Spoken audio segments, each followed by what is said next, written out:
शबरी को आश्रम सौंपकर महर्षि मतंग जब देवलोक जाने लगे तब शबरी भी साथ जाने की जिद करने लगी। शबरी की उम्र 10 वर्ष थी। वो महर्षि मतंग का हाथ पकड़ रोने लगी। महर्षि शबरी को रोते देख व्याकुल हो उठे। शबरी को समझाया, पुत्री, इस आश्रम में भगवान आएंगे, यहाँ प्रतीक्षा करो। अबोध शबरी इतना अवश्य जानती थी कि गुरु का वाक्य सत्य होकर रहेगा। उसने पूछा, कब आएंगे? महर्षि मतंग त्रिकालदर्शी थे। वे भूत भविष्य सब जानते थे। वह ब्रह्मर्षि थे। महर्षि शबरी के आगे घुटनों के बल बैठ गए। शबरी को नमन किया। आसपास उपस्थित सभी ऋषिगण असमंज में डूब गए। ये उलट कैसे हुआ? गुरु यहाँ शिष्य को नमन करे, ये कैसे हुआ? महर्षि के तेज के आगे कोई बोल न सका। महर्षि मतंग बोले, पुत्री, अभी उनका जन्म नहीं हुआ। अभी दशरथ जी का लगन भी नहीं हुआ।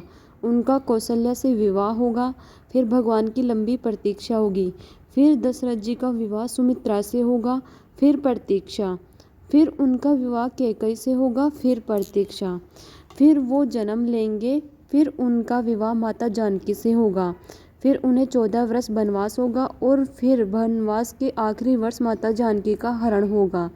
तब उनकी खोज में वे यहाँ आएंगे। तुम उन्हें कहना, आप सुग्रीव से मित्रता कीजिए, उसे आतताई बाली के संताप से मुक्त कीजिए।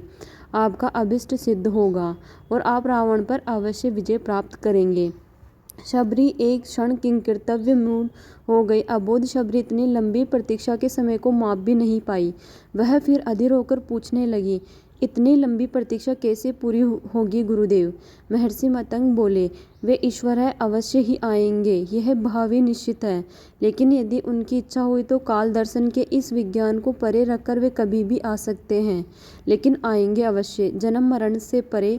उन्हें जब जरूरत हुई तो प्रहलाद के लिए खंभे से भी निकल आए थे।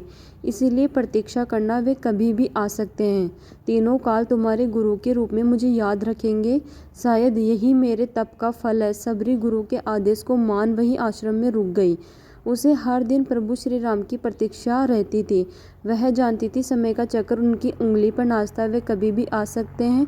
हर रोज रास्ते में फूल बिछाती, हर क्षण प्रतीक्षा करती, कभी भी आ सकते हैं। हर तरफ फूल बिछाकर हर क्षण प्रतीक्षा। शबरी बूढ़ी हो गई लेकिन प्रतीक्षा उसी अबोध चित्त से करती रही। और एक दिन उसके बिछाए फूलों पर प्रभु श्री राम के चरण पड़े।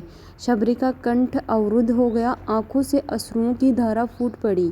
गुरु का कथन सत्य हुआ, भगवान उसके घर आ गए। शबरी की प्रतीक्षा का फल ये रहा कि जिन राम को कभी तीनों माताओं ने झूठा नहीं खिलाया, उन्हीं राम ने शबरी का झूठा खाया। अद्भुत सुंदर